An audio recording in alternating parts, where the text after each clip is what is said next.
porque dimos ayer la información de la que nadie hablaba y lo dijimos alto y claro, jamás chocaron esos trenes, jamás chocaron esos trenes. Y dimos dentro de nuestras posibilidades, la explicación que daría o que pudiera haber el por qué pasó lo que pasó en ese momento y en ese tramo exactamente de la vía. Bueno, pues que sepáis que ahora mismo, hoy, al mediodía por ahí, del día de hoy, ha empezado a saltar la verdad, como si no hubiera un mañana. El gobierno español lleva el ojete así, porque lo que estábamos diciendo nosotros se verifica. No hubo ningún tipo de... Ahora os pondré el canal de Telegram. Cuando estemos viendo algo y me dé tiempo a ir a buscarlo, yo os lo voy a poner, tranquilos. Pues bueno, pues sobre las 12, antes de que dieran el comunicado, que ahora vamos a ver documentos que ya tengo de la causa, vamos a dar información importante y que parece que se está apoyando a la gente en estos momentos por lo que tiene que ver por la justicia. Ya veremos. Hoy va a ser más liviano, más como que con más luz que estos días atrás, ¿no? De las confirmaciones, porque vamos a ver, están diciendo básicamente no toda la verdad, están diciendo parte de la verdad, pero no está quedando otra, porque los medios estamos aquí, o los creadores de contenido estamos aquí, el pie del cañón, diciendo que lo que están diciendo es falso, y es falso, y es falso, y es falso, ojito, y no les ha quedado otra que decir la verdad. Y ojo, que se ha ido el señor Sánchez de Davos lloriqueando porque los dice que somos fake news, ojito, porque al final tiene que decir la verdad, le guste o no le guste. Vamos por partes. Me abro la carpetita y vamos por partes para dar la información, ¿vale? Recordar que ayer tuvimos un pequeño debate con el tema de los horarios, de los que al final el tren de Renfe, el Alvia, se fue o se vio a la gente acudir a socorro, ¿no? Porque en principio uno de los pasajeros del otro tren dijo que 2 horas. Y yo dije, a ver, yo no le daría 100% de veracidad, porque 2 horas me parece mucho. ¿Por qué? Porque calculando lo que había pasado en realidad, de que cuando las llamadas telefónicas para saber dónde estaba el Alvia, el que mandaran al maquinista del segundo tren, ¿recordáis? A que buscara el tren, hasta que encontraron o pudieron hablar con la interventora, yo daba pues hora y media como mucho, ¿no? Claro, ¿qué ha pasado? Que cuando se ha empezado a ver que lo que se estaba diciendo la gente es verdad y corría el rumor de las famosas de la famosa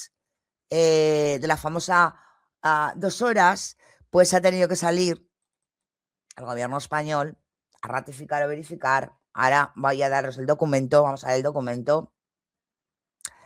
La verdad, vamos aquí está. Esperad que os voy a retirar un poquito el chat para que lo veáis completo. Y aquí lo tenemos, Madrid, 20 del 1 a las 20, pone en conocimiento al 112, lo que va a dar es la data exacta, ¿vale? Lo que ha hecho el Ministerio de Transportes es para acallar a la gente con esas 2 horas. Lo que ha hecho es una línea de tiempo, vamos a decirlo así, ha dado una línea de tiempo desde que ocurrió el accidente hasta que fueron retirados todos los pasajeros. Bueno, Madrid, 20, 1, 20. Pone en conocimiento al 112 Madrid con el chat 24 de Alfi. Le indica que ha descarrilado el tren en los cambios de la vía 1 y de la estación de Alamuz, y que por lo visto hay un tren en la vía contigua Alvia, que ha resultado afectado con heridos y al ir a frenar, se supone. 21,34. Renfe, indicándole que ha intentado contactar con la interventora, pero no le coge, y también con el CEO de Renfe, que tampoco se lo coge, puede contactar. El tren posiblemente ha tenido que frenar y posiblemente haya heridos. Se desconoce el alcance y número de heridos. El C24 Sevilla Renfe indica que está informando al TAV Sevilla y no saben nada. Es el quien le está informando. Bueno, a las 22 minutos y 45 segundos Sevilla llama al 230, que es el tren Albia, como sabemos, el 2003-84 es el Albia, ayer dimos esa información, es del frenazo y puede haber heridos, por eso está intentando contactar con la interventora, ¿recordáis? Esto es oficial, está en la causa. 239, CECON llama a la gente de la Guardia Nacional, le actualiza la información sobre el incidente. Y aquí da el CECON Centro de Comunicaciones y tal, cual. A ver, la segunda parte, y ahora lo que quiera dar a entender os lo explico. Ante las informaciones surgidas sobre la llamada al número de emergencias 112 para avisar del accidente ferroviario ocurrido en Adamuz, Córdoba, el 18 de febrero y una supuesta falta de asistencia a los viajeros del tren Albia 2384, el Ministerio de Transportes y Movilidad Sostenible traslada íntegramente la cronología, como hemos visto, ahora lo enseñaré en un dibujo, y la secuencia de las comunicaciones entre los diferentes departamentos encargados de la emergencia que evidencian que el aviso se produjo de forma inmediata. O sea, aquí os he leído al final cómo ocurrió, pero aquí ya es el inicio donde a las 19:53 pues se da el aviso que hay heridos en el Albia. A las 19:58 y 23 se dice que se indica que también hay heridos en la vía del 2384 Albia, que está contiguo de iniciar la llamada. Bueno, el caso que el Albia, el segundo tren que decían que le costó más, o que fue el segundo tren o el último tren donde llegaron los servicios de emergencia, no 2 horas, pero sí, como podemos ver, desde la 21:53 hasta el otro documento, que son las 23:09, fue 1 hora lo que tardaron en mandar a los servicios de emergencia al segundo tren siniestrado. Y aquí tenemos la captura, el dibujito, donde se ve exactamente, junto con la versión no oficial, está en la causa, lo que es el documento oficial, que no fueron 2 horas, creo que fueron 1. ¿Eso le resta importancia? No, ojito, no le resta ninguna importancia, para nada. Esto lo que quiere decir es que no tenían ni puta idea de lo que había pasado.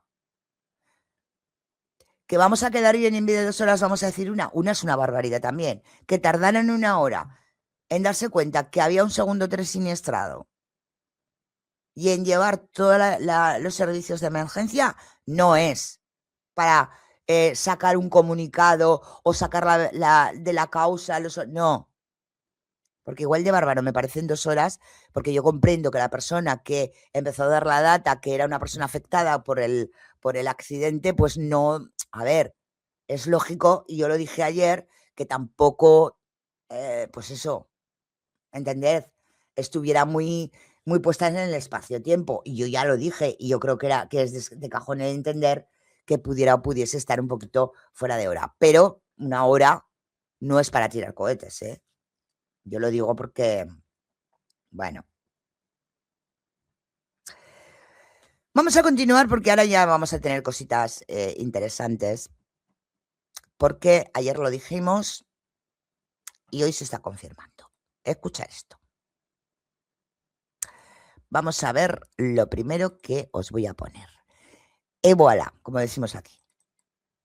Amigos de Es Diario, la investigación sobre el accidente de los 2 trenes de alta velocidad sucedido el pasado domingo en Adamuz puede dar un vuelco a raíz de una nueva hipótesis que entra en juego y que dice ahí lo van a ver, lo estamos ofreciendo en Es Diario, en nuestra página web, que los dos trenes en realidad no llegaron a chocar. Fue tan solo un roce, lo suficiente para desequilibrar a ambos convoyes que acabaron cada uno de ellos saliendo. Está diciendo medias verdades, pero por lo menos ya está diciendo que no fue un choque. Que no fue un choque, como dijeron desde el principio. Exactamente lo mismo que nosotros dijimos ayer noche. Hoy la prensa no le ha quedado otra hacia el mediodía de sacar la información. Pero fijaros lo que está contando, cómo no dicen toda la verdad. Es que fue lo que desestabilizó a los trenes el pequeño. No fue lo que desestabilizó a los trenes, el choque. O sea, el roce, perdón. No fue el roce lo que desestabilizó a los trenes. Ahora veremos lo que desestabilizó a los trenes. La investigación sobre el accidente de los dos trenes de alta velocidad sucedido el pasado domingo en Adamuz puede dar un vuelco a raíz de una nueva hipótesis que entra en juego y que dice, ahí lo van a ver, lo estamos ofreciendo en Es Diario, en nuestra página web, que los dos trenes en realidad no llegaron a chocar. Fue tan solo un roce, lo suficiente para desequilibrar a ambos convoyes que acabaron cada uno de ellos saliéndose de las vías en un punto concreto. Eso explicaría la distancia de casi 800 metros entre los dos trenes y eso explicaría también, sobre todo, por qué el maquinista de Irio, cuando se puso en contacto con el centro de control de Adif en Atocha, no habló para nada de un choque, no habló para nada de la existencia de ese tren de Renfe de alta velocidad y también explicaría el testimonio de algunos testigos, pasajeros que han sobrevivido a la catástrofe y que afirman que vieron pasar el tren Alvia, que notaron ese roce, pero en ningún momento hablan tampoco ellos de ahora ningún lo vemos todo, Angelina, choque ahora. como tal.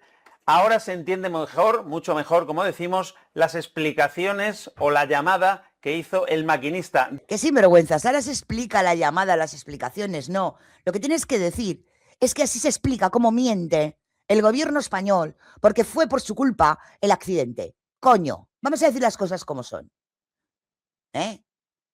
Aquí los medios de defecación masiva, que dicen la verdad cuando ya no les queda otra. Que da vergüenza que creadores de contenido como yo estemos dando las noticias 24 horas antes que vosotros, porque estáis mintiendo como si no hubiera un mañana. Y luego os las lancéis como giro del accidente. Es asqueroso lo que hacéis. Es totalmente asqueroso lo que hacéis. De verdad que lo es. Bueno, él ha dicho una media verdad, pero como iba moviéndose el tema y como los creadores de contenidos iban enterándose e iban llegándole más información, pues tenían que ir cambiando el relato, que es lo que han hecho durante todo el día de hoy. Durante todo el día de hoy. Vamos a ver algo. Mirad. Esperad que retiro esto. Es que me cabrea que encima nos traten de idiotas. ¡Giro! ¿Qué giro? Pero si siempre fue el mismo. No hay otro giro. Bueno. Son todos los medios de comunicación de todos los países del mundo igual de defecación masiva. Vamos a ver esto. Atentos.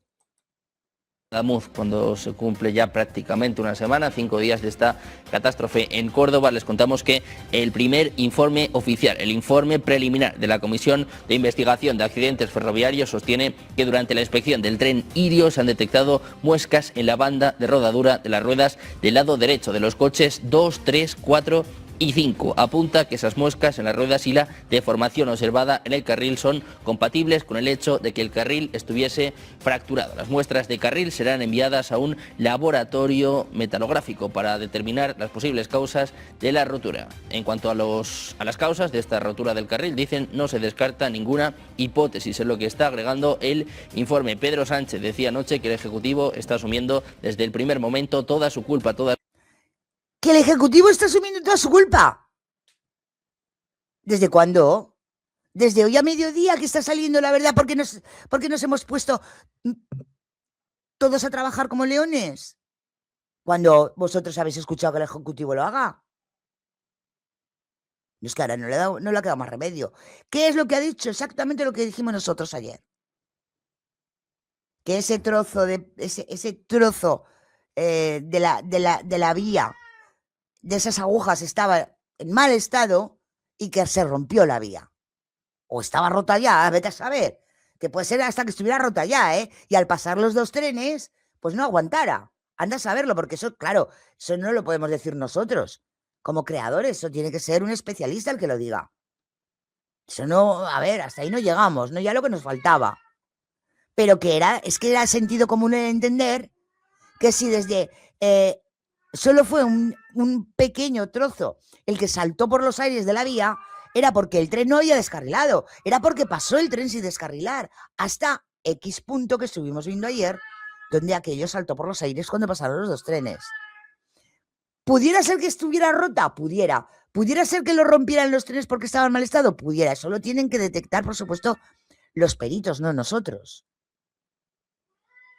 Pero que es que no hacía falta ser... Me voy a callar porque iba a decir una barbaridad. Vamos a terminar de escuchar el vídeo. Toda su responsabilidad. Decía que va a trabajar por restablecer la confianza. 5 días después del accidente, los trabajos Establecer la han confianza, entrado en dice una el tipo. nueva fase, una vez que han sido localizadas las 45 víctimas mortales, cuya desaparición había sido denunciada y cuando la Guardia Civil ha entregado el primer atestado al juzgado tras concluir la inspección de la zona. Mientras tanto, en Cataluña, los trenes... Bueno,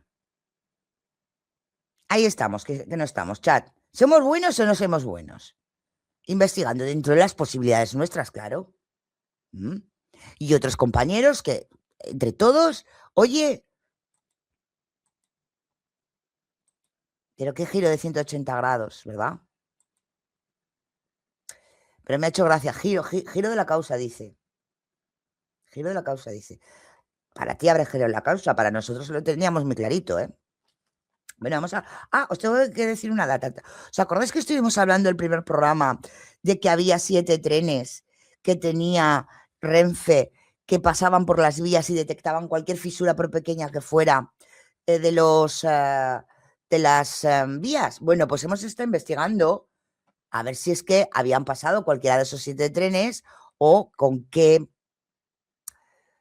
¿cómo se dice? Con qué frecuencia, vamos a decir, podían pasar. Bueno, pues atentos. Es cierto que tiene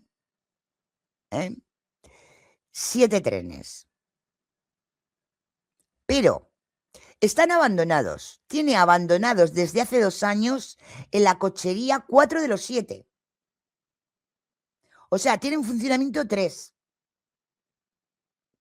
De los 3 que inspeccionan las vías buscando las microfisuras. Increíble, ¿eh?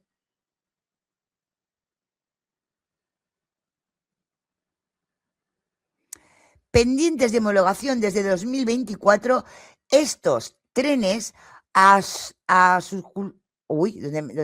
Estos trenes auscultadores son los encargados de detectar este tipo de efectos. Los convoyes que constaron 113 millones, 113 millones se gastaron, han sido vandalizados ante la pasividad de los operadores ferroviarios. Uno de esos trenes, con matrícula 162011, se encuentra abandonado en las cocheras de Fuencarral, Madrid. 113 millones, los 7 trenes. De esos 7, 4 están abandonados y uno de ellos tirado, abandonado y vandalizado. Matrícula 162011. ¿Aplaudimos todos? Bueno. Ahora, que no hacía falta pasar esos trenes que se veía por el ojo, ¿eh? Por cierto, también ya de una vez están sacando la verdad, que sacamos nosotros en el primer programa. Mira que era fácil y sencillo. Bueno, pues os digo, el tema de Coldo. Ahora los periódicos, ¿recordáis toda la información que yo saqué de la empresa, de qué empresas habían... Verá que os pongo la pantalla, porque ahora con un par de narices, Voz Populi, le pone esta marca de agua. Es increíble. Ay, perdón. Hasta marca de agua. Ahí lo tenéis. Y sale con la noticia Koldo incluyó a las empresas adjudicatarias del tramo de Al-Ándalus en una conversación sobre pagos de obras. O sea, desde el primer día, porque como ya conocemos cómo funciona el gobierno español, ya nos pusimos a buscar toda la data y toda la información que pudiese haber sobre el tema de las mordidas. Aquí lo tenemos. Política. Koldo incluyó a la empresa adjudicataria del tramo del accidente de Adamuz en una conversación sobre pagos por obras. La UCO captó una conversación donde Koldo utilizaba el nombre de dicha empresa para afirmar que a mí me han prometido ganar 4.000 pavos. Azbi es una de las 4.000 pavos relacionadas con la trama de obras públicas que salpica al PSOE. Allí trabajó el propio Koldo García Izaguirre entre 2023 y 2024. Cesó su relación tras la detención de Koldo en febrero de 2024. Y Azbi es una de las empresas que participó en la obra del tramo del accidente de Adamuz en Córdoba. Bueno, simplemente he querido poner un trocito para que entendiéramos lo que estaba pasando. O sea, que la información que se ha sacado desde el inicio en redes sociales y por la que han sacado los creadores de contenidos, ahora la están dando los medios de comunicación porque, bueno, pues eso, los medios de defecación masiva, ¿no? Ahora vamos a hablar de víctimas.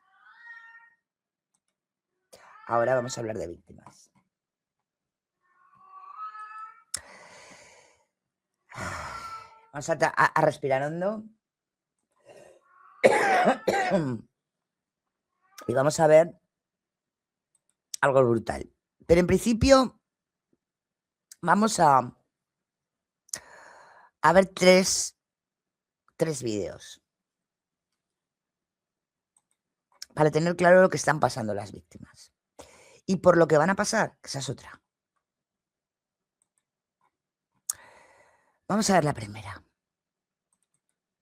Estamos aquí y antes de irme nada más que quería decir una cosa. Dame un minutillo que es que lo he puesto mal. Ahí, al escenario. En Huelva no se puede hacer un funeral laico cuando en Huelva a nuestros enfermos, yo por lo menos el mío, está en las manos de la Virgen. Estamos en una tierra mariana y entonces a mi hermano ha sido un milagro, su hija ha sido un milagro. Porque ahora los gobiernos no quieren hacer un funeral católico porque España es católica, ¿no? Quieren hacer un funeral laico porque lo mandan ellos, porque lo dicen ellos. Y porque el dolor de las víctimas, aparte de... me voy a callar, que iba a decir una barbaridad. Y ya os podéis imaginar todos la barbaridad que iba a decir. ¿Vale? Porque ellos tienen que contabilizar también y decir cómo tienen o no las víctimas que llorar a sus muertos. Los milagros no los hacen los políticos, los hace de arriba. Entonces un funeral laico en Huelva no cabe. Cabe un funeral cristiano, religioso. ¿Es una crítica que quieres lanzar ahora mismo? ¿A quién? Quería decir, bueno, pues a los políticos son los que han organizado esto. No entiendo de partidos ni de nada. Ahora mismo no es el momento. Ahora es el momento de que mi hermano salga de la UCI cuanto antes.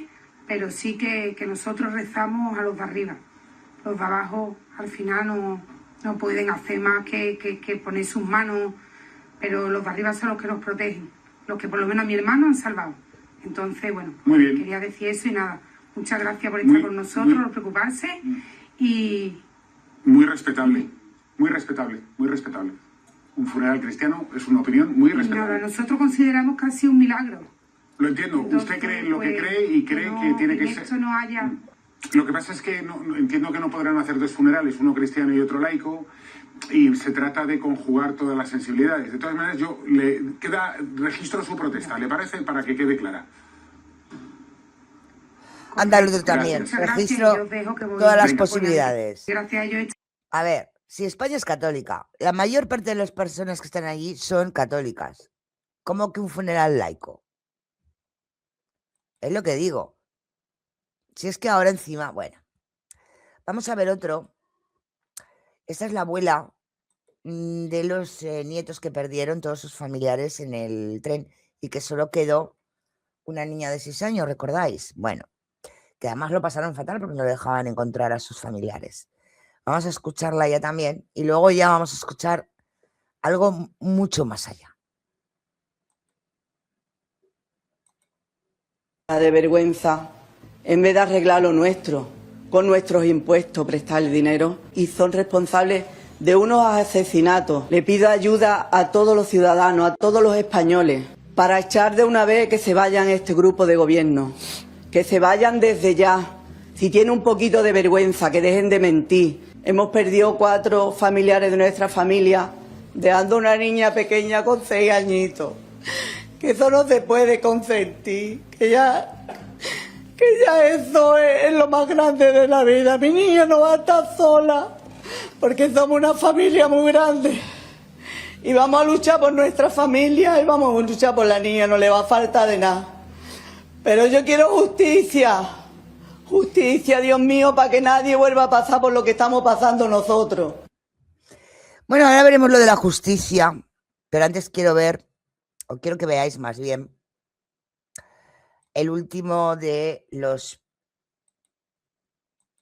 las personas que va a hablar, que ha estado o tiene una persona dentro, más bien familiar, de ese accidente. Y escucharlo con mucha atención, por favor.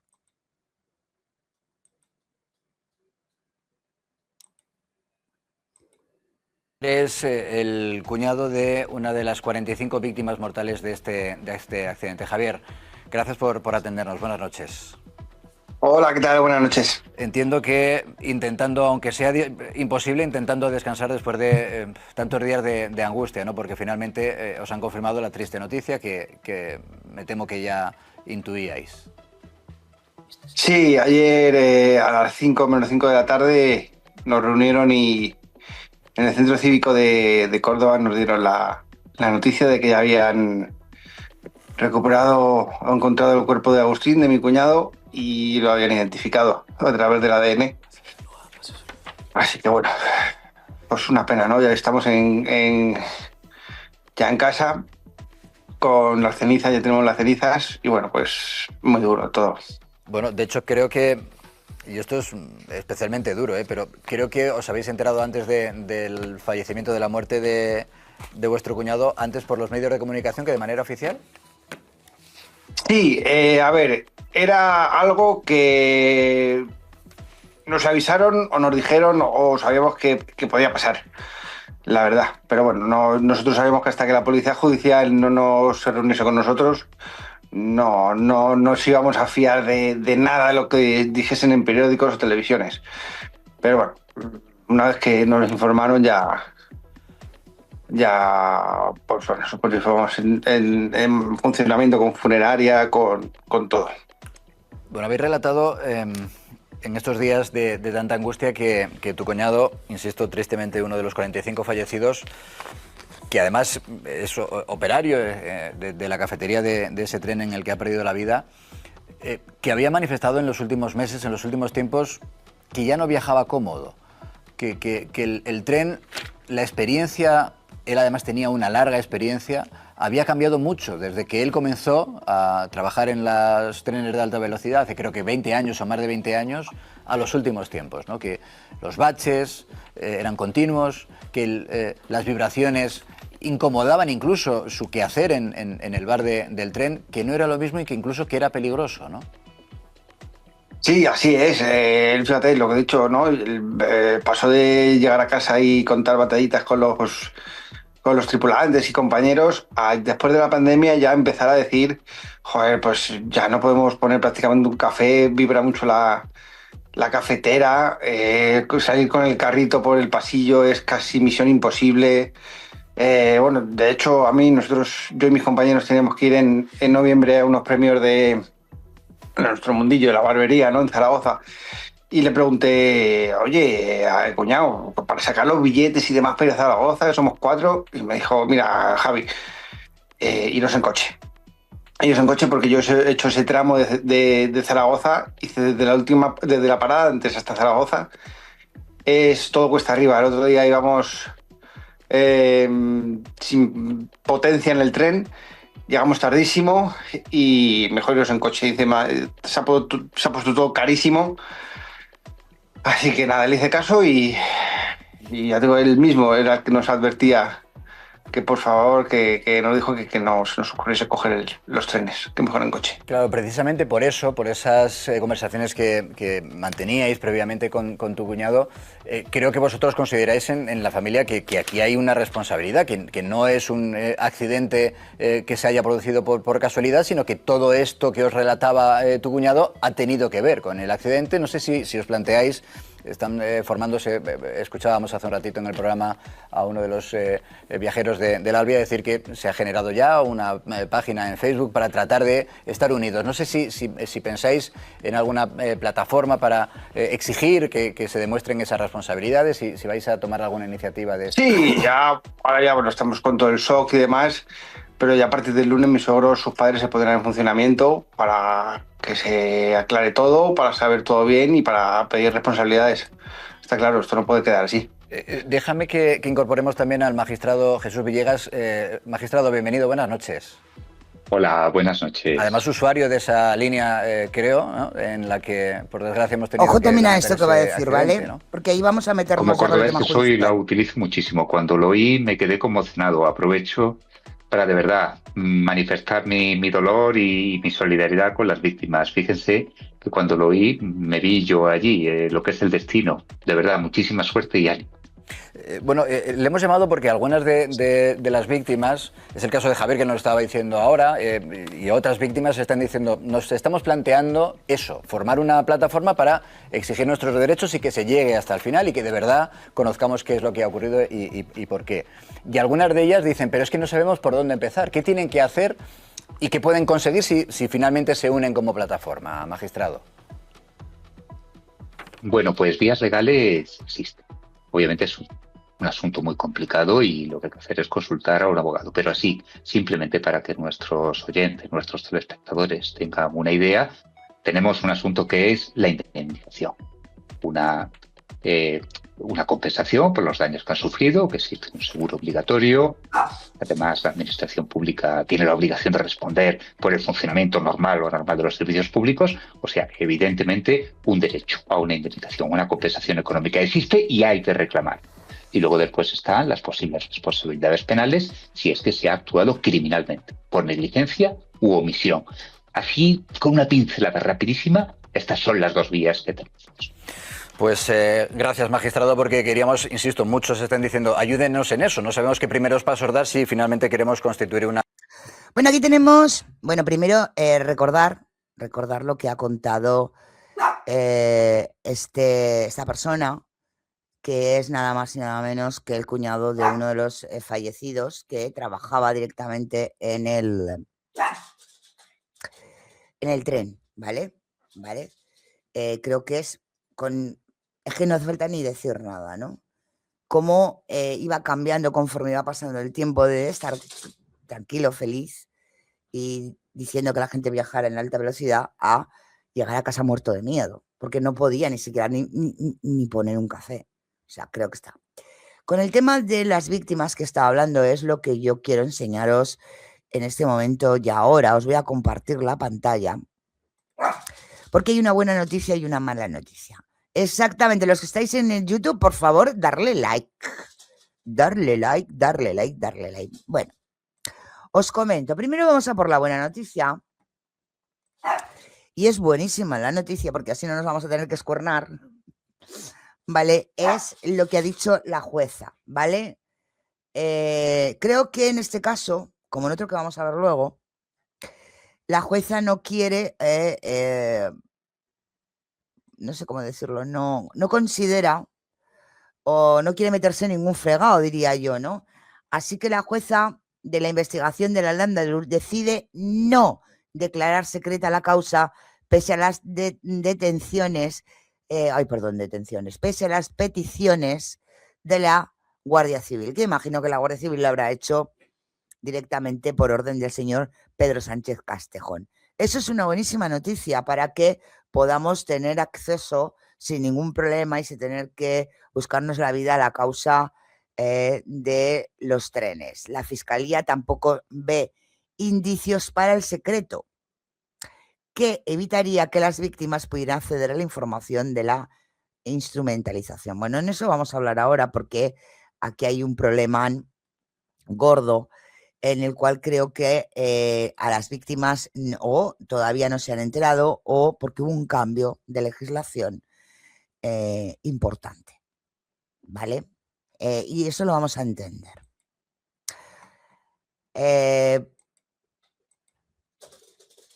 Las víctimas del Al-Ándalus no podrán valorar la investigación. ¿A qué me refiero? A lo siguiente. Cuando hubo, no sé si recordaréis que hubo un accidente de tren muy, muy grave, donde casi le querían echar la culpa al conductor, bueno, fue horrible, ¿no? Cambió la legislación el señor Pedro Sánchez. Pedro Sánchez lo restringió por ley tras el famoso caso de Angoy, ¿vale? Restricción por ley, y ahora os lo explico. Esto tiene que ver con el damnificado, ¿no? Cositas o privilegios que tenía el damnificado o la víctima se restringieron. Estamos hablando del Real Decreto 623/2014, que regulaba el funcionamiento del CIAP, que se modificó en el año 2020 con un cambio sustancial en el papel reservado, como os estoy diciendo, a las víctimas. ¿Vale? La investigación del accidente ferroviario ocurrido en Talmuz, Córdoba, volverá a desarrollarse bajo un marco legal que limita de forma expresa la participación de la víctima y de los familiares. No podrán valorar el desarrollo de la investigación ni formular, como antes, observaciones sobre la información que hayan o que vayan recabando. ¿Qué quiere decir esto?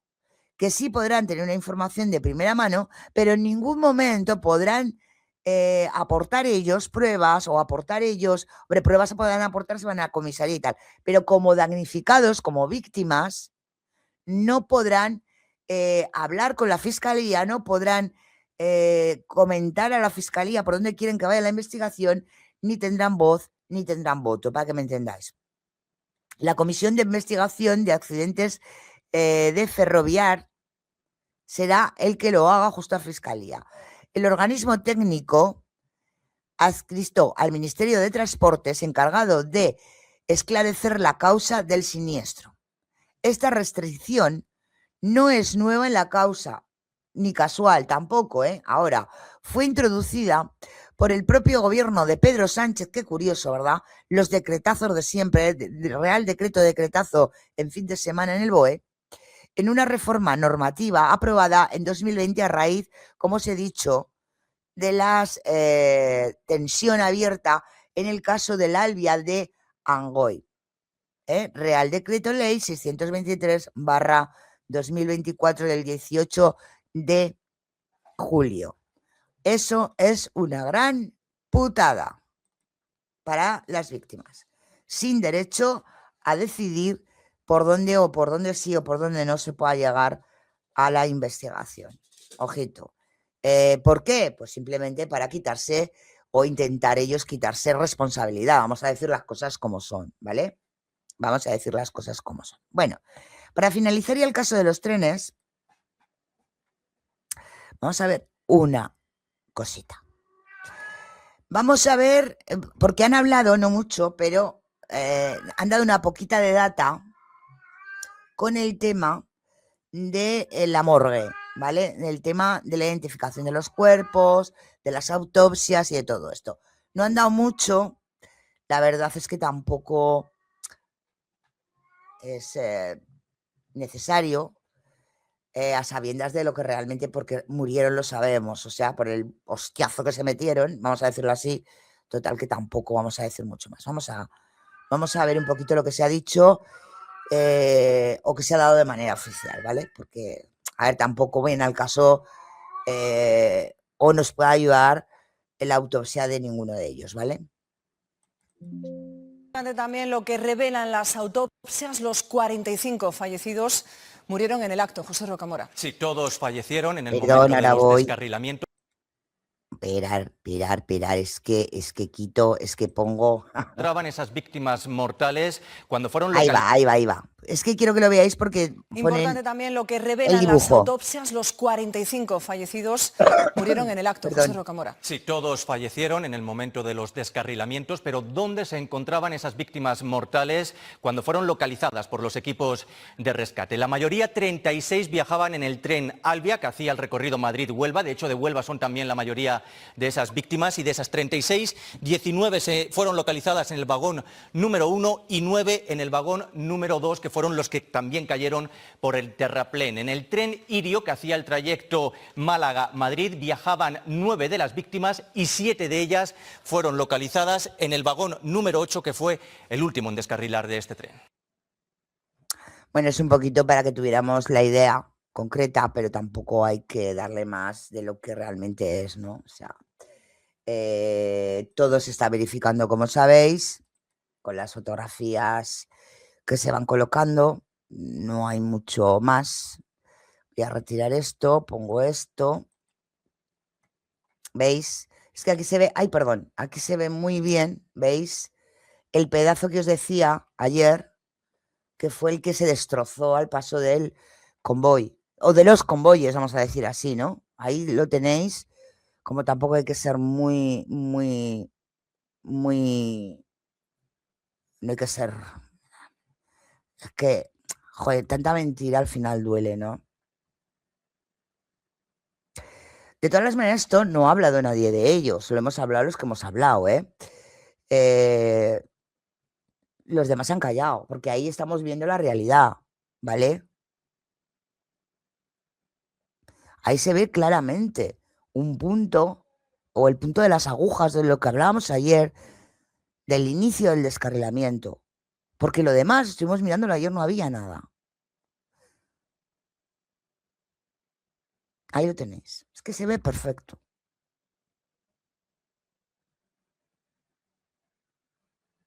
Que hubiera una rotura anterior, de que no lo sé si fue la rotura anterior y cuando pasaron los dos trenes saltó todo, o fue la rotura posterior. Pues eso lo va a tener que decir, por supuesto, el perito, nosotros no. Aquí también tenéis otra, ¿vale? Pero es que se está consolidando toda y cada una de las cosas que se están diciendo, ¿no?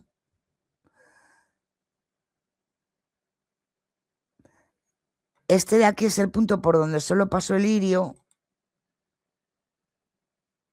a 350 metros de donde nos dicen que se rompió la vía, ¿vale?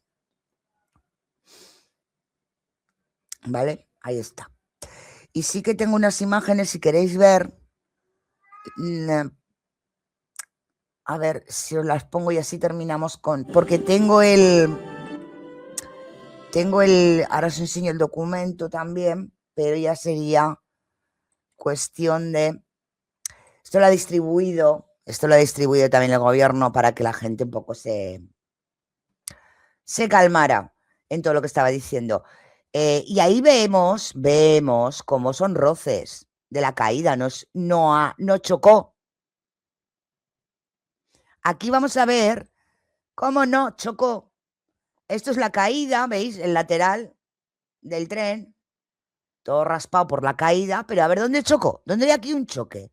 Pero bueno, vamos a ver las imágenes. Ahí lo tenéis, a ver dónde chocó. La caída cuando volcó la máquina del Irio, ¿y dónde está el choque?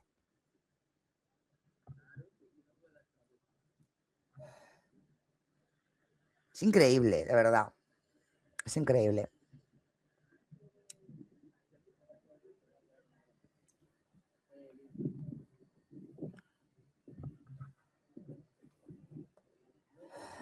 Y lo que ya tengo, chat, lo que pasa es que no me ha dado tiempo de leerlo. Ay, perdón, que lo he saltado aquí. Que ya me ha venido la causa, la data. La nota sobre la investigación del accidente del Al-Ándalus, actualización del informe. Sí que me lo tengo, sí que me ha llegado ya. Hola, buenas tardes. Vale. Sí que me ha llegado, pero no me ha dado tiempo a leer la chat para poder explicarosla como os merecéis, ¿vale? La tengo aquí, ¿vale? Pero no me ha dado tiempo a leerla completa, las 6 páginas. Entonces, si me permitís, yo la leo completa, con fotografías y todo. Tengo la causa aquí.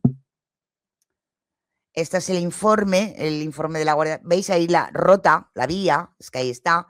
Muesca presentada en la rueda derecha del eje 13 del tren Irio, coche 4, primer eje del primer Boeing y posible punto de colisión con la cabeza del rail. O sea que pudo ser ahí. Pero vamos, que no me ha dado tiempo a leerlo para, como hago siempre las causas, explicaros las cosas bien, ¿vale? Me ha llegado justo cuando empezaba el programa de las noticias y no me ha dado tiempo. Entonces yo la leo y si queréis, si puedo el domingo, por ejemplo, lo podemos ver juntos y verlo juntos. Pero ahí tenemos las fotos de la causa, de la investigación de la Guardia Civil, Muesca, presente en la rueda derecha del eje 19, tal. Y ahí veis las ruedas como no tenían ningún problema. Hablan de todo, ¿vale? Hablan de todos. Mira, ¿ves?